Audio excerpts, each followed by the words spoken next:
Inilas Tanghalang Pilipino ang National Performing Arts Company for Theater sa panulat ni Dr. Nicanor Chongson, musika ni Jed Balsamo at sa direksyon ni Chris Villano tungkol sa mga isinulat at buhay na nagpapakita ng talino at tapang ng utak ng himagsikan, si Apolinario Mabini. Tunghayan ngayong hapon ang ilan sa mga piling kanta mula sa Mabini Mandirigma at Steampunk Musical.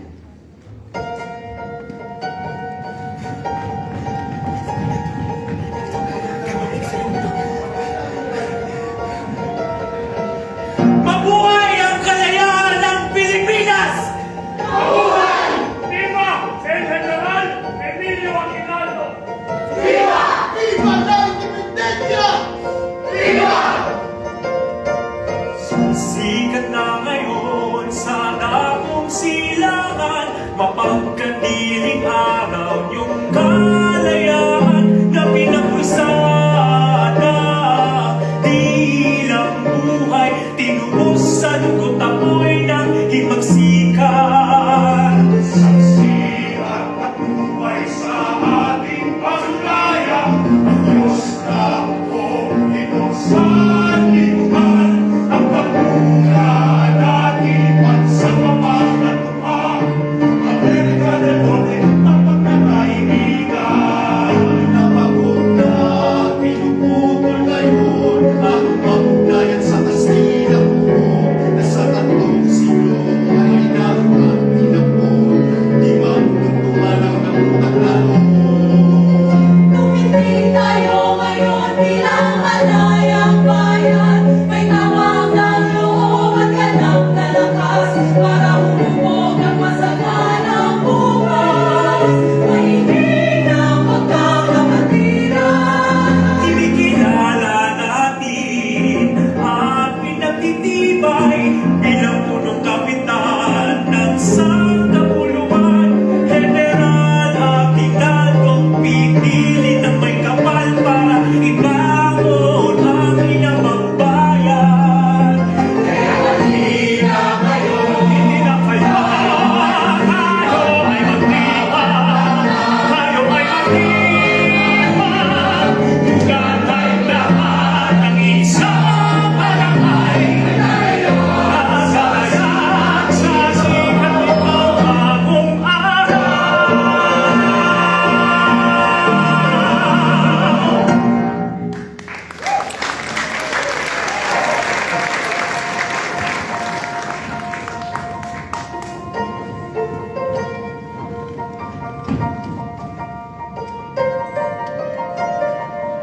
Maligayang pagdating, Senyor Mabini. Kay tagal ko pong hinintay ang pagkakataong ito. Hindi ko na ho kayo naasikaso sa dami ho ng mga bisita. Nung ako'y nasa Hong Kong, tinanong ko po si Senyor Felipe Agoncillo kung sinong maaaring makatulong sa paglulunsad na muli ng himagsikan laban sa Espanya. Pangalan po ninyo ang una niyang binanggit. Laking pasasalamat ko po kay Sr. Felipe. Nasabi po niya na malalim ang inyong pagkaunawa sa himagsikan. Sa ganang inyo po, ano po bang naging suliranin ng una nating himagsikan? Pasintabi po pero sa tingin ko, hindi nagtagumpay ang unang himagsikan dahil hindi ito nagabayan ng isa't malinaw na ideolohiya. Hindi rin ito nakagawa ng maayos na plano para palawakin at bigyang direksyon ang kawalayang revolusyon. Ang galit ng bayan ngayon'y naglalaga, maaaring magbunga ng nagsama kasamaan kung pababayaan at di gagabayan tungo sa paglaya ng buong sambayanan sa bagong yugto ng pakikilaban. Kailangan ng bayan ay kambal na himagsikan. Una'y gagamit ng lakas na sandakan, pangalawa'y mabunos ng iming kalooban. Paano po ito'y may sasakatuparan? Dapat nang burahin asal at isip inyo na sunod-sunuran sa mga Europeo. Kaya aking sinulat verdadero dekalogo na mapatao at makapilipino. Tiyak at may handa na ninyo ito. Tinuturo nitong tao'y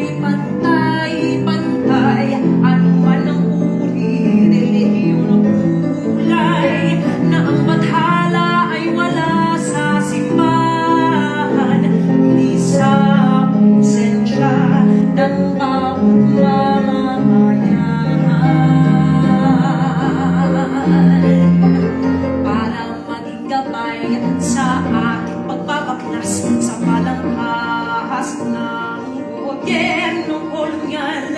Hetong ordinal sa Stella Revolusyon na maaaring sundin ng taong bayan sa pagtatayo ng bagong pamayanan at pagtatakda ng posisyong militar sa pagbubuo ng Kongreso tulungan ng Sekretariat Gabinete Presidensyal. Kapag tagumpay na itong himagsikan, ating itatayo isang pamahalaan na di monarkiya o soberaniya mo takal, kundi republika ng malayang mamamayan. Sa aking pong programa konstitusyonal, tinatupana ang mga kalayaan sa relihiyon at pamamahayag, biyaya ng batas ng kalikasan. Ito ang puno-dulo ng revolusyon. Bilang pasimula inyong pasabihan, mga pueblo'y magdaos ng mga halalan. Ipadala rito mga bagong kapitan upang mapagtibay dinaglaang kalayaan. Sa madaling panahon, kailangan ako mahalal ang mga delegado ng mga lalawigan sa bagong kongreso na tatayo bilang inyong tagapayo. Pagmuli palitan ng inyong gobyerno para ito'y maging revolusyonaryo. Pagdating na ito, bando ng isang tao, kundi pamahalaan ng mga Pilipino. Di po nagkamali si Senyor Agoncillo, buong ginto ang inyong ulo. Kaya pakiusap ko'y pumayag sana kayo maging punong konsehero ng bagong gobyerno. Salamat sa karangalan ninyong iniaalok na taos puso ko po namang tinatanggap bilang isang hamon at pagkakataong palayain ang sarili at ating pamayanan. Tayo'y pinagtiyak ng ating tadhana, tuwang na umukit sa balanghay ng bayan. Hangin kayong magpapausad ng mga laya. Ako ang timulat kaming naalay. Sumisikat na ngayon sa lakong sila ay magpapilihan ang iyong alayanan na pinag-isa na bilang buhay. Lumo sa lungkot at walang inasihan. Kaya halina kayo, tayo ay magtibay ng kapag-alan. Mayaman mahirap, tulad tayo lahat ng isang malalay. Naglalayan sa sikat nito, bagong araw.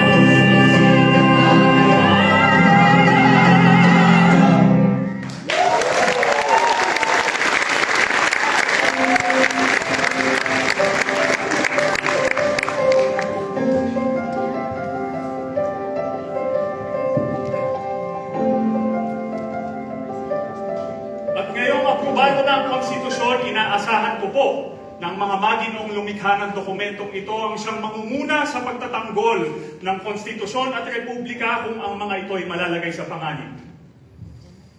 Bukas na bukas din, ipoproklama natin ang Republika ng Pilipinas, ang una sa buong Asya.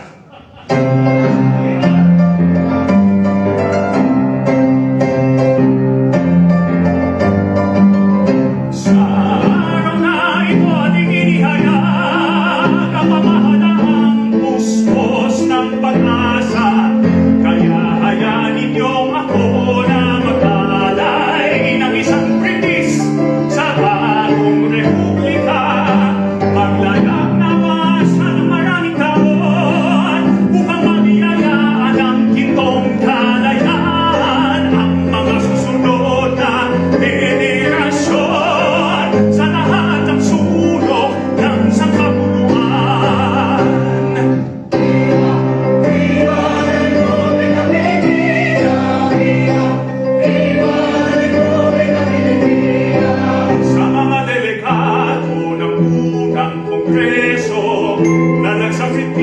komisyon ng apat na buwan para makalikha ng isang konstitusyong kakatawan magtatanggol sa ating kalayaan.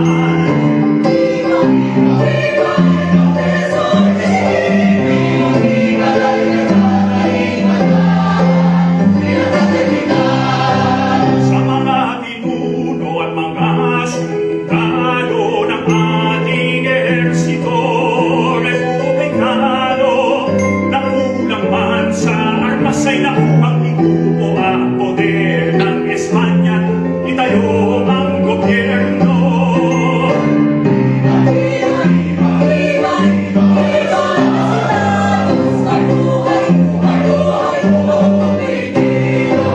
Sa ating gabinete kumabay sa bayan ang 7 buwan ng walang anumang bayad. Sa ilalim ni Senyor Marina ay ang paglabas na ang pag-ibig sa bayay, dalisay at pusila.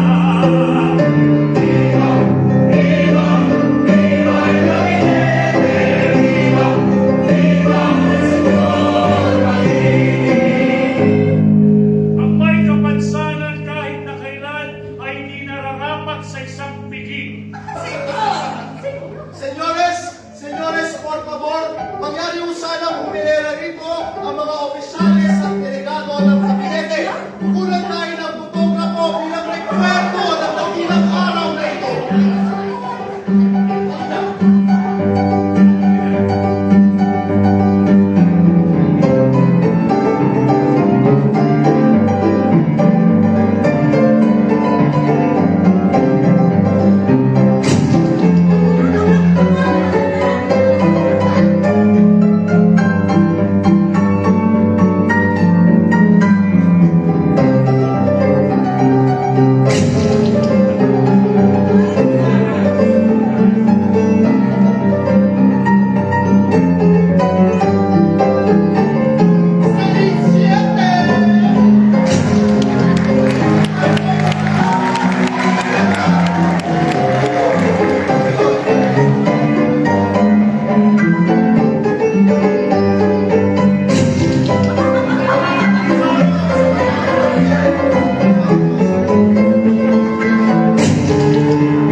Kasama po namin ang aming musical director and composer, Jed Balsamo. At ang ating pong director na si Chris Miliado.